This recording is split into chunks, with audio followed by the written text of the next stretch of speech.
There's a reason why Jake Paul was a heavy favorite on Friday night, but even this result was stunning to most. But not Paul. Paul predicted he would knock out Andre August in the first round on Friday in Orlando, and that's exactly what he did. It was Paul's first knockout since December 18, 2021 against Tyron Woodley.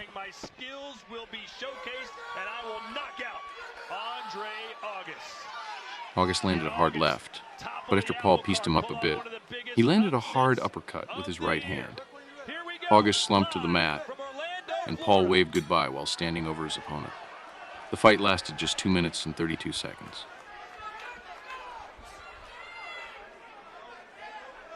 In rather damning analysis, ringside commentator Ariel Helwani said August looked terrified right before the fight and didn't want to speak. He also added that he was a dead man walking, and his locker room looked like a funeral home.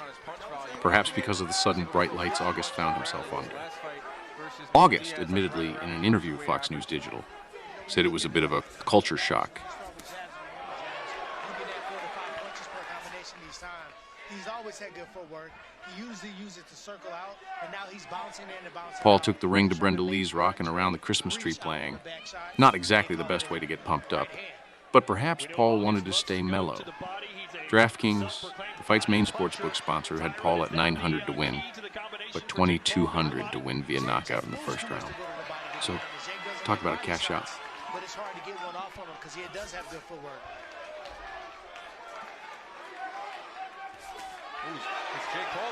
That's a first-round knockout all week. He manifested this. This is the power of manifestation, Paul said post-fight. He went night-night. I told him.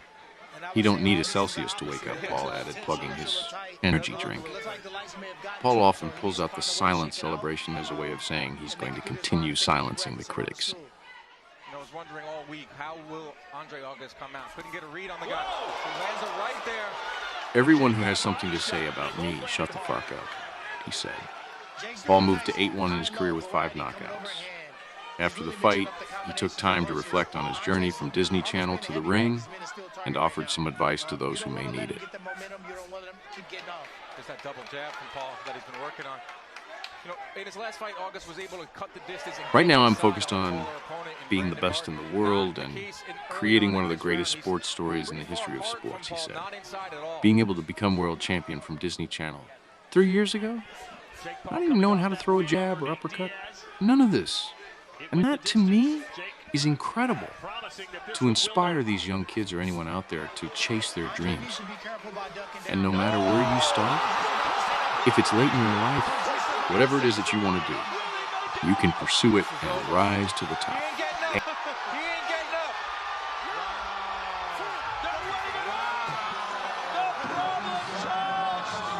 Paul said he has an announcement coming next week, but didn't give many hints as to who's next. Clearly, these guys can't hang with me. He's been doing this his entire life. So, what's next? It's going to be even bigger.